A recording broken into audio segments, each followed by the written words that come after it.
बामणडोंगरी म्हटलं की खरं तर नवोदित खेळाडूंचा भरणा असणारा संघ, ज्या खरं तर टीममध्ये जो रेग्युलर संघ सातत्याने एखाद्या स्पर्धेमध्ये खेळतो त्या संघामध्ये सहभागी होण्यासाठी मात्र या खेळाडूंना प्रचंड गुणवत्ता ही सिद्ध करावी लागते, असा हा संघ आहे. कालच आम्ही खरं तर एक लेख वाचला, बामणडोंगरी संघ सध्या चांगल्या फॉर्ममध्ये काय, त्यांच्या टीमकडे असणारे आघाडीचे प्रमुख खेळाडू तकदीर पाटील सारखा एक अतिशय स्फोटक फलंदाज आणि संदेश गोंदली सारखा एक संयमी खेळाडू जो सलामीला नेहमी आपल्या संघासाठी चांगली भूमिका साकारतोय. आणि तदनंतर असणारे चांगले गोलंदाज त्यांच्या संघाकडे आपण पाहिले, त्यांचा खेळ आपण पाहिला सातत्याने. आणि master mind captain Tejas Mhatre, पहिला बॉल वेगवान होता, तेच सरारा चेंडू आणि बघा खराब त्या ठिकाणी फिल्डिंग.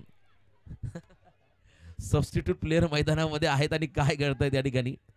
बामणडोंगरी संघ नक्की आहे ना.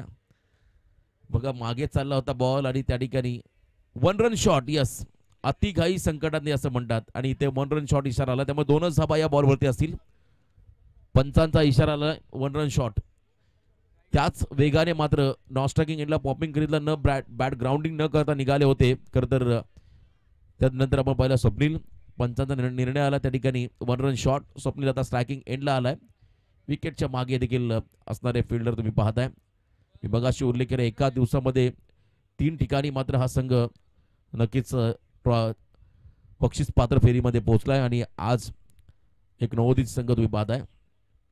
मैदानामध्ये हाफ ट्रॅकर बॉल चला डीप बॅकवर्ड स्क्वेअर लेगला. बघा फिल्डर आहे त्या ठिकाणी, अप्रतिम फिल्डिंग. झेलबाद झाला स्वप्नील, ट्रॅप लावलं होतं त्या ठिकाणी क्रिशने स्वप्नीलसाठी. बरोबर अटेम्प्टेड बाउन्सर पाहायला मिळाला आणि त्याच्यावरती मात्र फसला स्वप्नील मस्कर हा खेळाडू. पहिला खेळाडू बाद झाला या ठिकाणी बोरखार संघाचा. पहिल्या दिवसामध्ये हा बोरखार संघ टॉप 3 मध्ये आलाय. मागच्या दिवसामध्ये आपण पाहिला काल बामणडोंगरी संघ टॉप 3 मध्ये गेला आणि आजच्या दिवसामध्ये आपण पाहिला देसाई संघ टॉप 3 मध्ये येताना पाहायला मिळाला आणि ज्यामध्ये ड्रॉ झाला. ड्रॉमध्ये बायची चिठ्ठी मिळाली देसाई संघाला. सेमीफायनलचा पहिला सामना आपण पाहताय बोरखार विपक्ष बामणडोंगरी या 2 टीमच्या दरम्यान.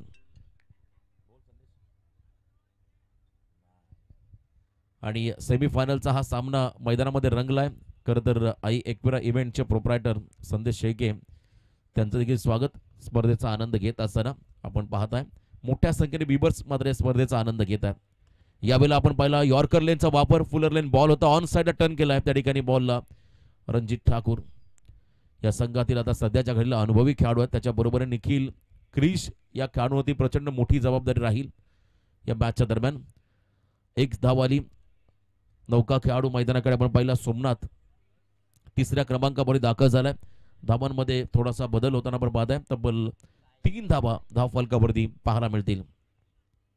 यावेळेला थोडंसं व्हेरिएशन, मागे टाकलेला बॉल धीम्या गतीचा पाहायला मिळाला क्रिसच्या माध्यमातून.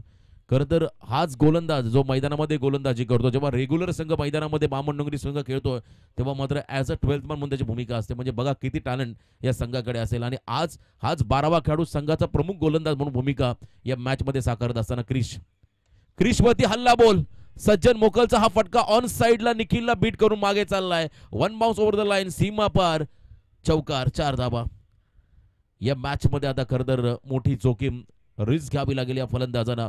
बामणडोंगरी संघासमोर या ठिकाणी खेळत असताना टार्गेट मोठं बनवावं लागेल. चॅम्पियन हे टायटल तुम्हाला पटकवायचं असेल तर तुम्हाला हा सामना जिंकून पुढे जाऊन देसाई संघाला पराभूत करावं लागेल, तेव्हाच तुम्ही या स्पर्धेमध्ये चॅम्पियन बनाल.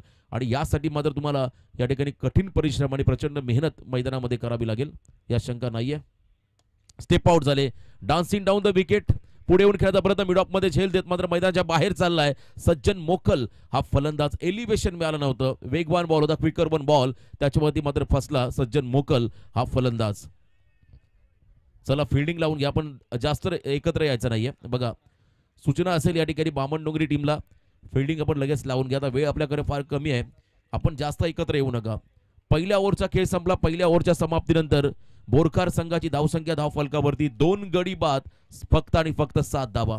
सेकंड ओव्हर मध्ये आलाय निखिल खोत हा खेळाडू. रायगड प्रीमियर लीग सारख्या मोठ्या स्पर्धेमध्ये एकाच वेळेला 8 ते 10 संघांची निवड, 8 ते 10 खेळाडूंची निवड ही आपण सातत्याने बामणडोंगरी संघाच्या माध्यमातून होताना पाहायला मिळाली. आणि आज मात्र तोच बामणडोंगरी संघ 3 ठिकाणी सुपर खरं तर 3 मध्ये, सुपर 6 मध्ये किंवा सुपर 8 मध्ये दाखल झालाय. आणि एक नवीन संघ तुम्ही पाहता या स्पर्धेमध्ये खेळत असताना. एका बाजूने उरण परिसरातील बोरखार संघ आपण पाहताय संघ, आणि या संघामध्ये ही लढत. सेमीफायनलचा हा सामना कोण जिंकणार, पुढे कोण जाईल आणि या स्पर्धेचं टायटल कोण पटकावेल यासाठी मात्र ही चुरस तुम्ही मैदानामध्ये पाहताय. निखिल तयार, समोर फलंदाज असतील सोमनाथ. पहिला बॉल, बाउन्सरचा वापर, अनप्लेएबल डिलिव्हरी, अगदी योग्य निर्णय पंचांचा पाहायला मिळाला. अतिरिक्त उचली घेणारा बॉल, 1 फॉर 1 ओव्हर ही वॉर्निंग गोलंदाजाला दिली जाईल. वाईडचा इशारा आलाय. 8 धावा धावफलकावरती आपण त्या ठिकाणी लागताना पाहताय. गोलंदाजी मार्क बदलत निखिल प्रसाद, नौका खेळाडू नॉस्ट्रायकिंग एंडवरती समोर सोमनाथ. ते सरळ बॉल, लाऊड ऑफिस झाली आहे लेग बिफोर द विकेटसाठी. लेग स्टिकच्या बाहेर दिशेने बॉलचं डिरेक्शन, इम्पॅक्ट लाईन पंचाने सांगितलंय. अगदी योग्य निर्णय. फडके सरांचं कौतुक करावं लागेल, आमचे विशू कोळी त्यांचंही कौतुक करावं लागेल. चांगलं कॉन्ट्रीब्युशन या स्पर्धेसाठी. ॲज अ अंपायर म्हणून त्यांची भूमिका अगदी पारदर्शक राहिली संपूर्ण स्पर्धेमध्ये. आणि इथे आपण पाहताय या षटकाला सुरुवात झाली. पहिला बॉल वाईड, त्यानंतर मात्र निर्धाव टाकत असताना आपण पाहता निखिल खोत या गोलंदाजाला right arm round the wicket. अकूट टप्प्याचा बॉल पुन्हा एकदा गतीनं बीट केलंय. अतिशय वेगवान गती होती या चेंडूमध्ये, गती जास्त होती आणि हा डॉट बॉल या ठिकाणी आपण पाहिला. जास्तीत जास्त निर्धाव चेंडू तुम्ही खेळाल तितका प्रेशर खरंतर बोरकार संघावरती वाढेल. तुम्हाला पहिल्या सत्रामध्ये टार्गेट बनवायचं, टार्गेट सेट करायचं, त्यामुळे मोठे फटके तुम्हाला खेळणं आता नितांत गरजेचं बनलंय. आणि अजूनही वेळ गेलेली नाही. 4 बॉलचा खेळ बाकी आहे. समोर सोमनाथ सारखा एक आक्रमक फलंदाज मैदानामध्ये उभा आहे, जो नेहमी संकट मोचक म्हणून भूमिका साकारतो आपल्या टीमसाठी.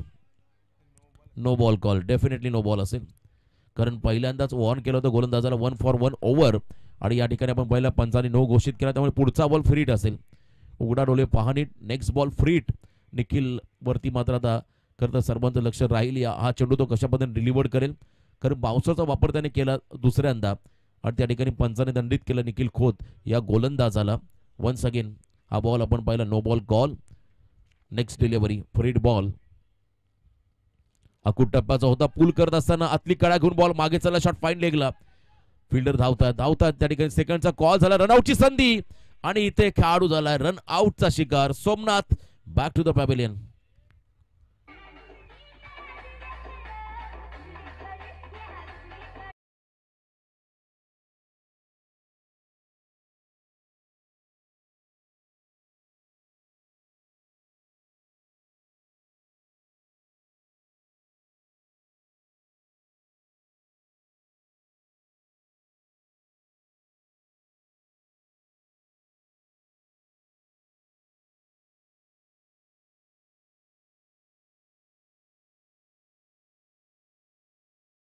आपण पाहिला धावांसाठी संघर्ष होतो बोरखार टीमच्या माध्यमातून. पहिल्या दिवसातला खरं तर टॉप 3 मध्ये येणारा संघ बोरखार. मागच्या दिवसामध्ये आपण पाहिला काल मामन डोंगरे आला टॉप 3 मध्ये आणि आज देसाई. यावेळेला आपण पाहिला थोडासा संमिश्र पद्धतीची गोलंदाजी पाहायला मिळाली. व्हेरिएशन, टप्पा पडल्यानंतर बॉल गरकन फिरला आणि विकेट किपरच्या हातामध्ये त्या ठिकाणी विसावताना आपण पाहिला डॉट बॉल. निखिलच्या माध्यमातून फक्त 10 धावा या धावफलकावरती. 3 गडी बाद 10. शेवटचे 2 बॉल बाकी आहेत पहिल्या इनिंग मधील, पहिल्या सत्रातील, आणि हे 2 बॉल अतिशय निर्णायक राहतील.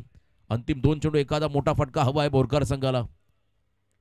यावेळेला गती होती, प्रचंड वेगाने बॉल टाकलाय आणि इथे पंच सांगत असताना हा डॉट बॉल आहे. बॉल सोडण्याचा निर्णय थोडासा अंगलट आलाय, कारण लेग स्टिकच्या वरून बॉल ट्रॅव्हल झाला आणि इथे आपण पाहिला हा डॉट बॉल. प्रचंड वेग गोलंदाजांकडे आहे, त्याचा वेगाचा पूर्णपूर वापर करत असताना आपण पाहता निखिलला आणि क्रिश या गरदर गोलंदाजाला दबाव टाकत असताना बोरकार संघावरती फक्त 10 धावा धाव फलकावरती. लास्ट बॉल इनिंग मधला शेवटचा चेंडू देखील आपण पहिला निर्धाव शेवट गोड केला. या ओव्हरमध्ये धावा खर्च केला निखिलने फक्त आणि फक्त 3, ज्यामध्ये 2 एक्स्ट्रा रन होत्या, 1 लीगर रन आली आणि हे निर्णायक षटक राहिलं बामण डोंगरी संघासाठी. पहिलं सत्र संपलं आणि पहिल्या सत्राच्या समाप्तीनंतर धावा आल्या धावफलकावरती 3 गडी बाद फक्त आणि फक्त 10 धावा. आता येणाऱ्या 12 बॉलमध्ये विजयासाठी बामण डोंगरी संघाला 11 धावांची गरज. तत्पूर्वी देसाई संघाचा कर्णधार आपण इथे व्यासपीठावरती यायचा आहे. देसाई संघाच्या कर्णधाराला विनंती राहील आपण मुख्य अतिथी मंचावरती या. आपण लगेच या सामन्यानंतर टॉसकडे बोलणार आहोत. चला बामण डोंगरी संघ मैदान सोडा आणि बोरकार संघाला विनंती राहील आपण मैदानात ताबा घ्या. वेळ कमी आपल्याकडे. स्पर्धेचा खरं 3रा दिवस आणि या स्पर्धेचा अविभाज्य घटक बनण्याची संधी मिळाली समालोचक म्हणून. मी त्याबद्दल खरं तर या ठिकाणी आमचे आयोजक प्रवीणदादा कोळी आणि देवजी डाकी सर यांचं हृदयाच्या अंतःकरणापासून आभार व्यक्त करेन आणि त्याचबरोबर सदानंद स्मृती गव्हाण संघाचे सर्व शिलेदार आणि गव्हाण ग्रामस्थांचा मी आभार व्यक्त करेल. खूप चांगली स्पर्धा आणि आज या खरंतर कॉमेंट्री बॉक्समध्ये तुम्ही आवाज ऐकताय. आमचे मार्गदर्शक रायगड भूषण पुरस्काराने सन्मानित असणारे महाराष्ट्रातील एक नामवंत निवेदक आदरणीय गुरुवर्य नितेशजी पंडित सर आणि त्यांच्या बरोबरीने आमचे आणखीन सिनियर समालोचक आणि निवेदक श्याम ठाकूर सर यांना आपण इथे पाहताय. त्याचबरोबर जीवन डाकी सर यांचा आवाज इथे ऐकायला मिळाला आणि मी स्वतः रोशन पाटील आमचे स्कोरर मित्र त्यांचंही आपण विशेष कौतुक करू. चला लवकरात लवकर फलंदाज पाठवा मैदानाकडे. बामणडोंगरी संघ आपण लगेच मैदानाकडे आपली पहिली जोडी पाठवा. चला देसाई संघाचा कॅप्टन आपण टॉससाठी रिपोर्टिंग करा. 12 बॉल 11 लेस दॅन रन बॉल कॅल्क्युलेशन आहे मैदानामध्ये. 12 चेंडू आणि 11 धावांचं समीकरण चेस करत मात्र सुपर 2 मध्ये मेगा फायनल मध्ये पोहोचायचं बामणडोंगरी संघाला. तर या 11 धावा डिपेंड करत मात्र खरं तर मेगा फायनल मध्ये पोहोचायचं बोरखार संघाला. कोणता संघ पुढे जाईल, बोरखार की बामणडोंगरी? बी फॅक्टर बघूया आपण. अखेरच्या अंतरावरती खरं तर बामणडोंगरी गाव आहे एका बाजूने उरण परिसरातील हा बोरखार संघ या स्पर्धेमध्ये टॉप 3 मध्ये आला. तर एका बाजूने ठाणे जिल्ह्यातील खरं तर जय वागेश्वर क्रिकेट क्लब देसाई हा संघ आपण पाहिला टॉप 3 मध्ये येताना. तर पहिली जोडी मैदानाकडे क्रिश म्हात्रे आणि त्याच्या बरोबरीने रणजित ठाकूर. क्रिश आणि रणजित मैदाना दिशेने वाटचाल करत असताना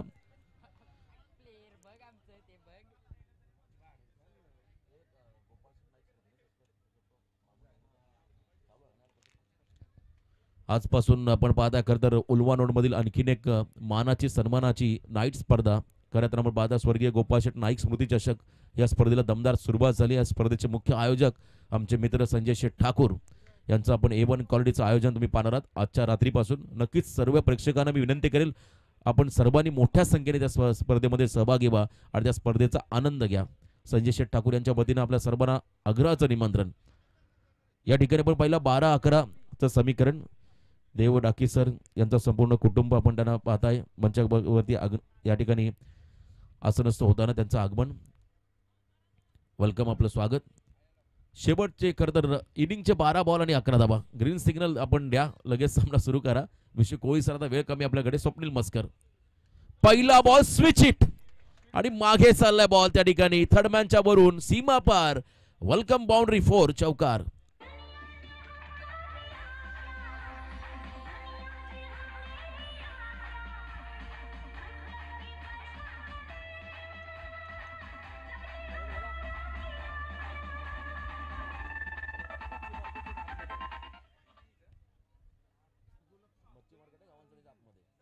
पहिल्या बॉलवरती चौकार 11चं टार्गेट आहे आणि त्यानंतर सिंगल रन आपण येताना पाहता. या ठिकाणी 1 धाव या चेंडूवरती मिळेल. 5 धावा धाव फलकावरती फक्त 6 रनची गरज आहे. चला देसाई संघाचा कर्णधार आपण टॉससाठी इथे रिपोर्टिंग करा. देसाई संघाच्या कर्णधाराला विनंती राहील आपण लवकरात लवकर या इथे व्यासपीठावरती, कारण हा सामना संपला की लगेच आपण टॉसकडे वळूया. आता आपल्याकडे वेळ फार कमी आहे आणि ढगाळ वातावरण आहे. संध्याकाळचं हे सत्र आहे. स्वप्नील मस्करचं हे षटक 6 धावांचं समीकरण बाकी आहे. या वेळेला बॅकफुटला जाऊन अप्पर कटचा प्रयत्न होता परंतु चेंडूने बॅटचा संपर्क नाहीये. बॅट रील करून दाखवतो क्रिश त्या ठिकाणी. खरं तर अतिशय कमी वयाचा खेळाडू.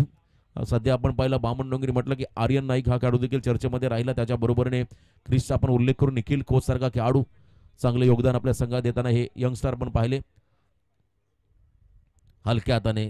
हलक्या हाताने आपण पाहिला बॉलर बॅक ड्राईव्ह. खरं तर मागे खेळण्याचा प्रयत्न होता परंतु बॅक टू द बॉलर हा चेंडू ट्रॅव्हल झाला. सिंगल आली आणि या सिंगलच्या मदतीने संघ जाऊन पोहोचलाय मैदानाच्या आतमध्ये बिनबाद 6 या धावसंघावरती. फक्त आणि फक्त 5 रनची गरज आहे. तेजस म्हात्रे मास्टर माइंड संघ नायक यांना आपण पाहता. मॅनेजमेंट फार महत्वाचे खरं तर बाब असते प्रत्येक क्षेत्रामध्ये आणि ही मॅनेजमेंट आपण सातत्याने तेजस म्हात्रे यांच्या माध्यमातून पाहिली. आपल्या खरं तर गावातील खेळाडूंचा चांगला त्याने पद्धतीने वापर केला प्रत्येक मॅचमध्ये. यावेळेला आपण पाहिला बीमर कॉल. अगदी त्या ठिकाणी बॉलपर्यंत पोहोचण्याचा प्रयत्न केला होता. त्या ठिकाणी रणजित ठाकूरने एक्स्ट्रामध्ये भर पडेल आणि अतिरिक्त रन्स तुम्हाला ऍड होताना पाहायला मिळेल. आजचा दिवस अक्षरशः गाजवला. यस 7 धावा धावफलकावरती अजून 5ची गरज आहे आणि खरं तर 4 धावांची गरज माफी असावी. 11 धावा करायच्यात, अजून 4 धावांची गरज. फ्रीड बॉल स्विच हिटचा प्रयत्न होता. स्विच हिट खेळण्याचा धाडस त्या ठिकाणी रणजित ठाकूरने केला परंतु हा निर्धाव बॉल. मी मगाशी उल्लेख केला आज खरं तर आपण पाहिला जय वागेश्वर मोठी देसाई या संघाने अक्षरशः आजचा दिवस गाजवला. चांगला खेळ त्यांच्या माध्यमातून पाहायला मिळाला. जय वागेश्वर देसाई या संघाचा आपण खेळ पाहिला. फुलटॉस बॉल, यावेळेला मिस टायमिंग फटका आहे, झेल हवेमध्ये आलाय आणि इथे आपण पाहिला जीवनदान. 2 धाबा कंप्लीट होतील का नाही हे पाहायचं आहे. 2 धाबा इथे कंप्लीट झालेल्या आहेत आणि फक्त 2 रनची गरज आहे. देसाई म्हटलं की खरं तर खूप चांगलं क्रीडांगण जे देसाई नगरीमध्ये आपण पाहिलं, सभोवताली आंब्याचे झाडं आणि मधोमध लश ग्रीन आउटफील्ड असणारं क्रीडांगण, छत्रपती शिवाजी महाराज क्रीडांगण. त्या मैदानात अनेक वेळा समोरचन देखील केलं. खूप चांगलं ते मैदान आणि त्या गावातून आज मात्र हा संघ आपल्या या खरं तर उल्बनोट परिसरामध्ये दाखल झाला आणि आज दमदार कामगिरी त्यांच्या माध्यमातून आपण होताना पाहिली. तर येणारे काही बॉल आणि विजयासाठी फक्त 2 धाबांची गरज. 6 चेंडू आणि 2 धाबा. बघा, रायगड प्रीमियर लीग मध्ये एक इतिहास झाला. बेलोली गावचा अजय पाटील त्याने खरं तर MD वॉरियर्स या टीमला एका षटकामध्ये 1 धाव करून दिली होती. असा एक रेकॉर्ड पुन्हा एकदा या क्रीडांगणामध्ये होईल का? क्रिकेटमध्ये अशक्य असं काही नाहीये. इतिहासाची पुनरावृत्ती आपण होताना अनेक वेळा पाहिली आणि या षटकामध्ये गोलंदाजी मार्कवरती आला गोलंदाज Vishal. Wide ball call. Score is level. फक्त 1 रनची गरज आहे विजयासाठी टीम बामण डोंगरीला. 6 बॉल आणि 1 रनचं समीकरण मैदानाच्या आतमध्ये बाकी आहे. शेवटचे 6 चेंडू आणि 1 धाव हे कॅल्क्युलेशन आता मैदानाकडे आलंय. टॉप 2 मध्ये मेगा फायनल मध्ये आता पोहोचेल कोणता संघ? स्टेप आउट झाले. विनिंग स्ट्रोक मध्ये खेळत असताना आपण पाहिला क्रिसला आणि हा सामना जिंकत मेगा फायनल मध्ये दुसरा संघ पोहोचलाय. एका बाजूने आपण पाहताय जय वागेश्वर देसाई, तर दुसऱ्या बाजूने संघ असेल जीवदानी स्पोर्ट्स बामण डोंगरी. चला दोन्ही संघाचे कर्णधार आपण टॉससाठी या आणि सामना 2 षटकांचा राहील. या सामन्याचा हिरो अष्टपैलू कामगिरी करणारा क्रिस